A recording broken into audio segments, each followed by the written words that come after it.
আজ ঠিক সন্ধ্যে 7:30 কাছাকাছি পাঁশকুড়া স্টেশন চার মার্কেটের কাছে একটি ভয়াবহ দুর্ঘটনা ঘটেছে। তারই একটি ছোট্ট ভিডিও আপনাদের সামনে তুলে ধরছি। ভিডিওটি পুরোটা দেখুন, তবে বুঝতে পারবেন কতটা ভয়াবহ ছিল। গণেশ ঠাকুর ভাষণ দিতে যাওয়ার সময় এই বিপত্তি ঘটেছে বলেই মনে করা হচ্ছে।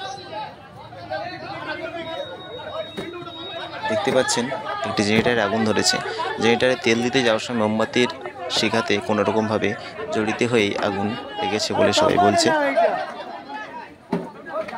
তো শেষ পর্যন্ত জেনারেটারের আগুনটি জলের সাহায্যে না নেভানো গেলেও কিছু চট বা কাপড় দিয়ে এই আগুনটি নেভানো সম্ভব হয়েছে।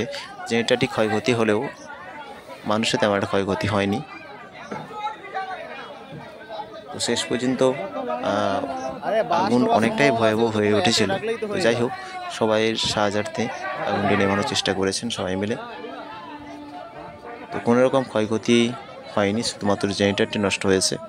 তারপরেও সুন্দরভাবে ভাসান কাজ চলছে।